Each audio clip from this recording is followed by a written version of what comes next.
Something, Exactly.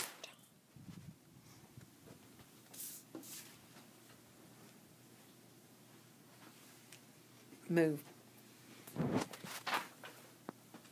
Didn't get yourself.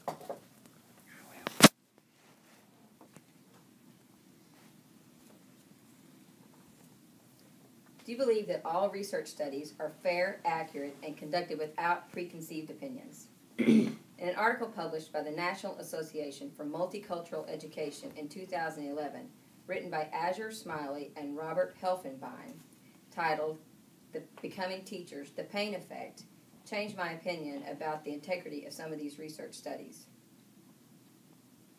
Should we not look at our students and educations from a more real-world perspective?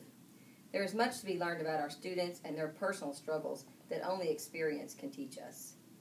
Smiley and Heffelbein's article claimed to be a qualitative study on the curriculum used to prepare teachers, focusing on Ruby Payne's highly successful 2001 book, A Framework for Understanding Poverty. I was left with these opinions. The research was based on preconceived notions. The research was invalid and weak, and they offered no refuting evidence. The article appeared to be less about evaluating curriculum and more an attempt to discredit Payne and her work as an author and an educator.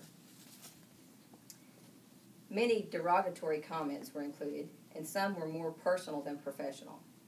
They included a 2005 quote from O.J. Kofi, published in Excellence in Education, stating, "Payne, in what I believe is more about opportunism and ideology than an incomprehensible, profound lack of knowledge, offers this work as though it were something new." They also choose to include a 2006 article from Dr. Wanaza Kanjufu, African-Centered Approach to Ruby Payne, stating, her theories are based on the idea that there is something wrong with African American children. Payne's book was highly successful, yet these authors found nothing positive to say about her work. Instead, they made multiple references to the fact that her work was self-published. They also implied that she promotes separation, is contradictory, and misleading. In addition to opinions that could conceivably be preformed, I thought the research lacked validity. They state, this study represents a piece of a larger project. If you read further into the article, you realize just how small a piece it is. The entire study was based on interviews with 2 college students who cited Ruby Payne's work as important to their education. Both were females from small Midwestern towns. Both were doing their practice teaching in urban schools for the first time. In the transcripts in the article, both the girls seemed immature and naive. One stated, this one kid, Juan, he was like my pet for the day. Another one was reported as being disgusted by her students' little habits.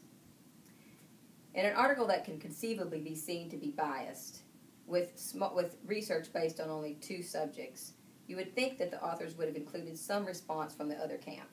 However, the only time we hear from Ruby Payne herself are excerpts from her writing that appeared to be selected to prove the point of the article. She is at times portrayed as opportunistic and inexperienced in education. The quote used from Payne in this article was, "Criminality in this country is a class issue." They also allude that her views are separatist and classist. With many supporters of Payne, I would have expected some positive feedback. However, it was all highly critical in this article. They include a 2008 article by Paul Gorski titled, "Peddling Poverty for Profit, Elements of Oppression in Ruby Payne's Work," stating that Payne blames the victims of poverty for their situation. Even the authors admit that the article appears to deliberately castigate Payne. At the end of the article, I had more questions than answers. I had trouble deciding the objective of this article. I felt like the opinions had been formed before they began the research. The research, 2 interviews with 2 college students, I thought could hardly be called a research project. And I thought it was unfair to have no rebuttal from Payne or her supporters included. It felt like it was an attack on Payne disguised as a study on curriculum. While I do not use Ruby Payne's textbook in my classroom, I do feel her work has some validity and a real-world perspective. I think that's an element missing from some academic research. As I said, I was left with unanswered questions. Namely, was this research conducted to answer a question or an attempt to authenticate an opinion they had already formed?